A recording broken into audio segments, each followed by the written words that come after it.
Good morning সবাইকে। তোমরা সবাই কেমন আছো? আজকে ছিল 14ই ফেব্রুয়ারি সরস্বতী পূজা। আর আমি যখন এই ব্লগটা আপলোড করব তখন হয়তো অনেকটাই দেরি হয়ে গেছে। তো তোমরা সবাই কেমন আছো? আজকের ব্লগটা শুরু করা যাক।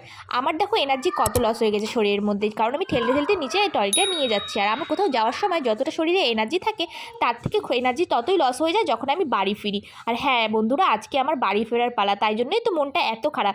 তারপর আমরা হোটেলের সব কাজ টাজ মিটিয়ে এখানে ব্রেকফাস্টও করেছিলাম, ক্লিপটা নিতে ভুলে গেছি।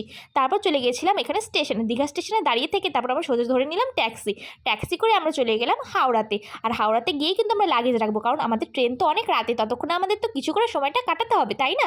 আর আজকে ছিল ভ্যালেন্টাইন্স ডে, এভাবে তো দিনটা নষ্ট করা যায় না। তারপরে আমরা ওখানে লাগেজ রেখে একটা ক্যাব নিয়েছিলাম। ক্যাব নিয়ে তারপর ওখান থেকে আমরা চললাম ইকো পার্কের পথে। আর ইকো পার্কের পথে এই যে দেখো রেস্টুরেন্টে, এইটার নামটা ঠিক আমার জানা নেই, কিন্তু গেলে তোমাদের সাথে অবশ্যই কোনো না কোনো দিন শেয়ার করবো। তারপর ঢুকেই পড়েছি ইকো পার্কে। দেখো চারিদিকে কত সরস্বতী, বাবারে বাবা, আমরা কিন্তু এভাবে গেছি যেমন তেমন করে, চারিদিকে কত সরস্বতী। আর আমরা কিন্তু সারাদিন খালি এখানে ট্রাভেলই করেছি। আর মুখ চোখের অবস্থা দেখে কি ঢুকে পড়লাম পিরামিডের দেশে। চারিদিকে কত সুন্দর সুন্দর, মনে হচ্ছে সত্যিকারেই কিন্তু আমরা মিশরে চলে এসেছি। তারপর দেখো এখানে চলে আসলাম ক্রাইস্ট দ্য রিডিমার স্ট্যাচুর। এসে আমি কত সুন্দর পোজ মেরে ছবি তুলে নিচ্ছি, মুখ চোখে কি অবস্থা, বাবারে বাবারে। তারপর দেখো চলে আসলাম তাজমহলের সামনে। যতই স্ক্যাচ মারি না কেন, মুখ চোখের অবস্থা থেকে বোঝাই যাবে যে আমি সারাদিন কত দৌড়াদৌড়ি করেছি। দুজনে একটু ছবি না পোস্ট করলে হয়? ভ্যালেন্টাইন্স ডে বলে কথা। তারপর চলে এলাম আমরা ট্রেনের মধ্যে, ট্রেন ধরে যখন আমি সকালের দিকে ক্লিপটা নিয়েছি, সারা রাত ঘুমোতে হয়েছে কিনা, সারাদিন যা ট্রাভেল গেছে। তারপর নেমে পড়লাম গঙ্গারামপুরে ছিল তখন কত কুয়াশা। তোমাদের ভিডিওটা কেমন লাগলো অবশ্যই জানিও।